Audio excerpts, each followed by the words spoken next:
Critical Role puts a game on indefinite hiatus, plus big D&D TV news and a Gloomhaven RPG update.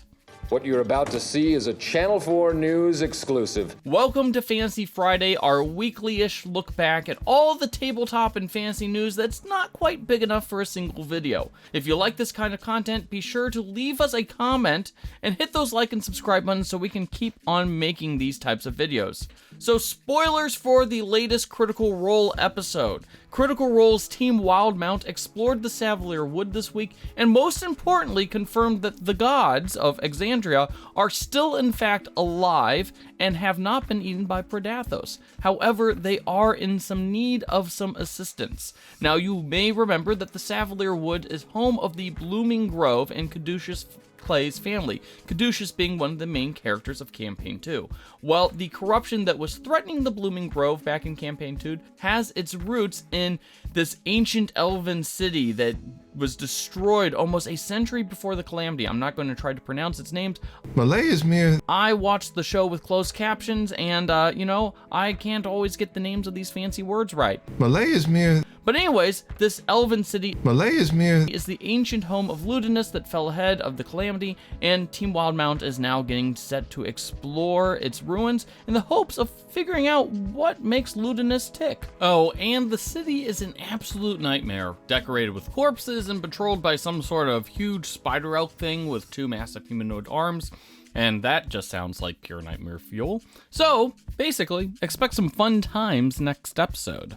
Are we having fun yet? Speaking of Critical Role, Darrington Press confirmed that their planned Critical Role Adventures game is on indefinite hold. This was supposed to be a campaign-style game featuring Vox Machina, but has been put on hold because Darrington Press has, well, a lot of projects in the air right now. Literally don't have time to hear your answer. I am so slammed. Hey, the D&D TV show has a showrunner. Drew Crivello, a former Fox executive, has signed on to the upcoming Paramount Plus TV show. We still don't know anything about the D&D TV show other than that it will have 8 episodes and presumably will tie into the D&D movie. Yeah, indubitably, yeah. Werewolf the Appocalypse has an official release date. The new 5th edition of the game will come out at the end of August, although Gen Con attendees will be able to get the game early. One of the major parts about Werewolf is that it's getting some big updates to the various tribes of the game, with some getting renamed, or even dropped entirely as playable characters because of those tribes' unfortunate ties to fascism.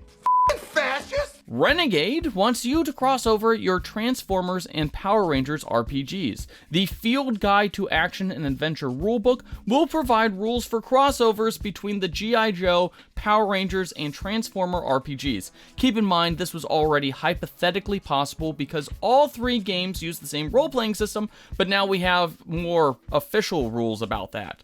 Unfortunately, My Little Pony will not be included in the new crossover rules, even though it too has an RPG made by Renegade, because the magic of friendship seems to be too much for any Megazord or Decepticon to handle. Decepticons, retreat! Finally, the Gloomhaven RPG's crowdfunding launch date will be on June 20th. We got a little bit more information about this project this week, as that game will include 8 ancestries and 16 classes, all pulled from Gloomhaven and Frosthaven. You may remember that the RPG will be compatible with the game, which means more frantic card-based combat and getting mad when your friend goes for the loot instead of the killing blow on that monster breathing down your neck. Plus, the Gloomhaven's miniature project, which will also be launching on June 20th, will include 600 miniatures. That has my already large to paint pile in shambles. This is a big number. So, what news has you the most intrigued? Let us know in the comments section.